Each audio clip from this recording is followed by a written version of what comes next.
Program leero tuli mawulire agafa mu bwengula nga bulijjo Saalongo Kigundu waawona mu masekati ga Amerika mawulire gemba tuusaako bino ebirala byonna bingi ebibaweerezebwa naye waliwo ebiina enkizo bitulina okuba nga tutaako essira kakati ekya convention ya UNA eyengedde ebindabinda ekyo nakyo kikulu kati neŋŋamba kanoonye ku mukyala Madam Secretary Chantal Mbabazi atuwe ku bipya ebiriwo kubanga ndaba updates zikolebwa ennaku zino abayimbi entertainment yokusuubira neŋŋamba saawa eno kamunoonyeko first of all mubuuzeeko nti ali atya naye mwaka kisaba buuzeeko ate njagala okumanya ne ku bimu President bye yayogerako bwe twali emikigani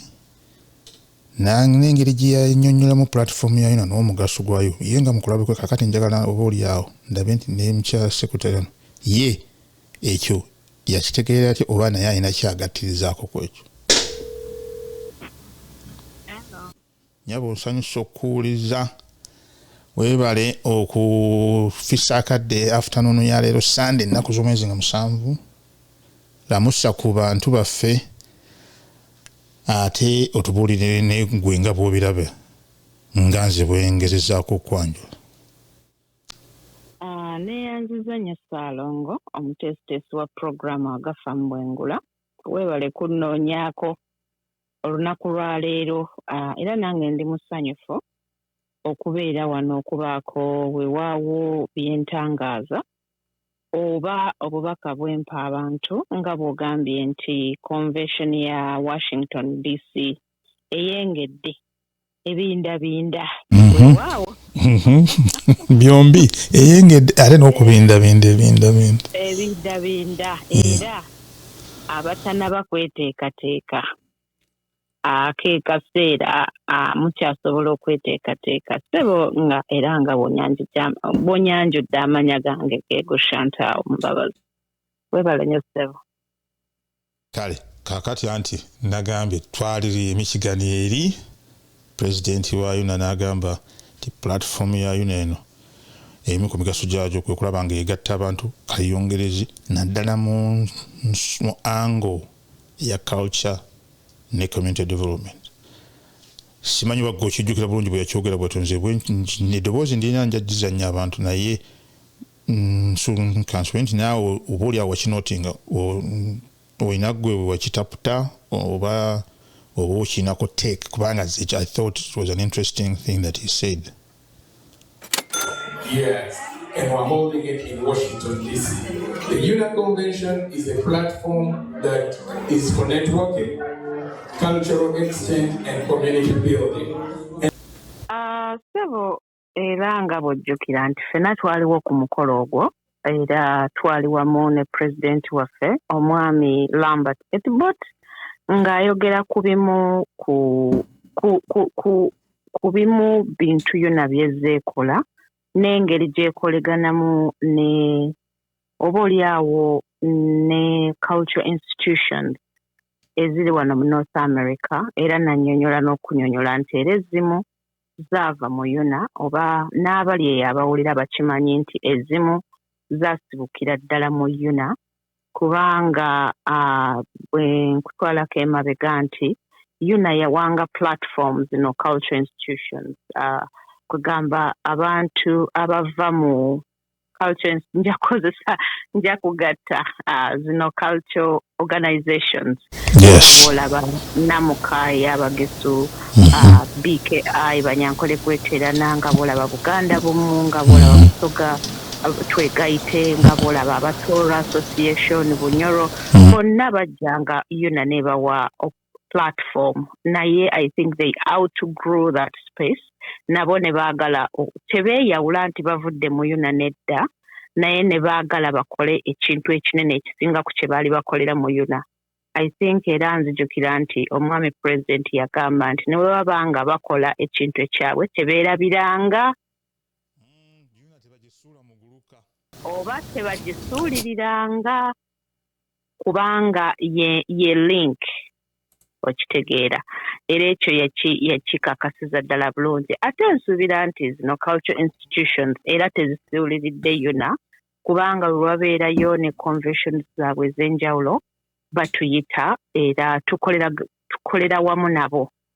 N'ekirala nti they are still an affiliate organizations eza UNA, zezimu ku affiliate organizations eza UNA Stable. So ekyo kyo yali akikaatiriza nti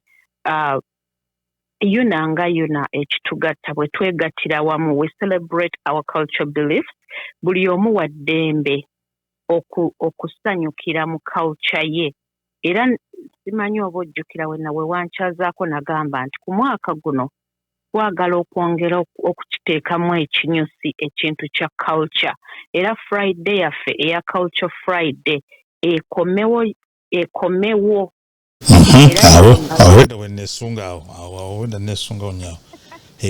kati tusuubire ki ku mulundi guno kuba nalabye ku biranga ebyafumiziddwa nga nengeramu baculturist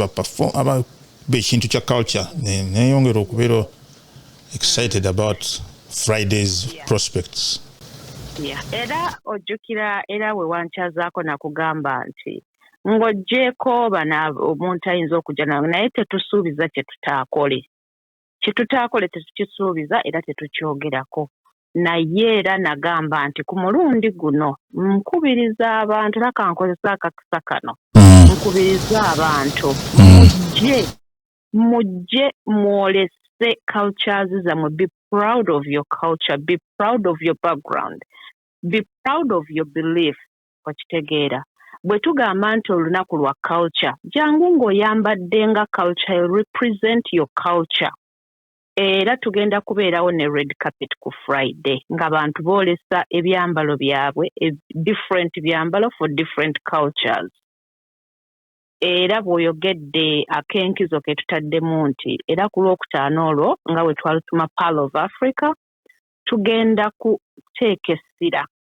ku culture. Era ndowooza nga bw'olabye omwami president ovuddeko emabega, of course with our team bwe twagezaako okubawa akatonotono ke muyinza okusuubirako ku lunaku olwo, kwe kuleeta oba abazinyi abagenda okuba nga bazina amazina ag'enjawulo from different cultures. That is what kyetugenda oteekako essira y'essevu. Kakati naddala ndaba Angela Karolo Yakolo very excited about that, and never Sava Karimo n'abalala. Ate ku next day's weekend ate awo biki ebirala bisuubirwa wati birina bakusaba okululwa tutera okuba ne keynote speeches naki waliwo ekyokusuubirawo naye olina engeri gy'otutiizingamu kubanga nakalimu akukola katiiza. Era nga bulijjo tujja tubasunirako katono mufune ekinyegenyege, naye era ako akatono ke tuba tubasumulidde ka representinga kinene ekiri emabega ku kyekuteekateeka. Kaakati nga tuvudde ku Lwokutaano tugenda kubeera ne ba speakers bangi nga bw'omanyi tugenda kubeera ne various forums. Ku Lwokutaano tujja kuba ne Trade and Investment forum, of course egenda kubeera ne ba speakers ab'enjawulo, era tusuubira okuba nti tubafulumiza ba speakers kibe muba musuubira. Ku Lwomukaaga of course okuviira ddala ku makya okutuusa paka ssaawa nga 10 nga tetunatandika. Ate ku session endala eddako eya board tugenda kubeera ne various forums, tugenda kubeera ne Saturday luncheon, tugenda kubeera ne youth program, ate ne program nayo tusuubira ogifulumya ng'obudde bukyali so that abantu bamanya biki bye baba basuubira. Of course omulundi guno nga bw'omanyi nti UNA doesn't disappoint bwe kituuka ku lyato, era nga bw'olaba bwe mbadde nzija ngamba abantu zino ze zisigaddeyo ndowooza wenjogerera leero wiiki eno weggwerako oba oli awo tunaaba tusigazzaayo mbale za ku ngalo ziti. Abantu bettanira lino eryato kubanga it gives you an all-inclusive experience. Kugenda kubeerako dinner, kugenda kubeerako it's an open bar. So abantu bakyettanira kuba nti experience gye bafuna oba oli awo gye bafuna the last one we had in San Francisco abaalabako tebaagala kuddamu kusiba kyova olaba nti eryato liri mu kuseeringa nnyo ate nga bwe nzize ŋŋamba era kankozesa akakisa kano mwami Ssaalongo ŋŋamba abantu nti tugenda kuba tetutunda tickets ku mulyango era ekyo tukikola kitusobozese okubawa enteekateeka ennungi kubanga bw'omanyi nti planning doesn't start on the day of the event but etandikira eno so bwe tumanya abantu bameka betukolegana betuteekateekera kituyamba era ensonga lwaki we are discouraging on-site ticket selling. Neyanziza nnyo neyanzege era ndowooza sigenda kutwalira budde bungi businga kaawo ojjako ng'osingazeeyo akatale kakonna naye ekikimala bumazi nga tuyingira mu wiiki eno ate ate sijja kukoowa era naawe tokoowa kubanga nja kudda ate era akatale ke kakenyinza okuyisaawo Ssaalongo nga bw'olaba era ebitambula nga bwe wanyonyodde nalabyeko ka vidiyo ke wakoze ng'olaga checklist yaffe ebintu bye tuteeka eyo bituufu Ssaalongo tewali bye tujja wano ne twogera nga bya nsimattu hotel eri sold out ekyo kituufu tewali nsonga lwaki ebifo bye bikyaliwo entuga nti tebiriyo nedda hotel is sold out. Registration abantu bali mu kuregisteringa that one is ongoing era nyongera okutegeeza abantu nti tewagenda kubeerawo on-site registration so I encourage everyone buli omu mukubiriza obanga onoogenda convention please plan ahead and register online oba osobola online on www.unaonline.org. Ako kembadde njagala osembyayo naye byo ebirungi bye muba musuubira eddisi bintu birungi hotel twabalaga hotel nungi nnyo hotel nene nnyo ebyokulambula bingi ebintu by'abaana bingi bye bajja okulaba so mwenna mbakubiriza nti temusubwa ate guno omwaka gwe gw'okusanyuka temugenda kubaamu yambuka kkirirawo akaluluse nomanyirawa abantu abayinza okuba nga batandika dde okwetegekera ebijja mu maaso ne babeera awo ne batutayiza mu korido naye at least there is nothing like ate mwete wano kale nyawo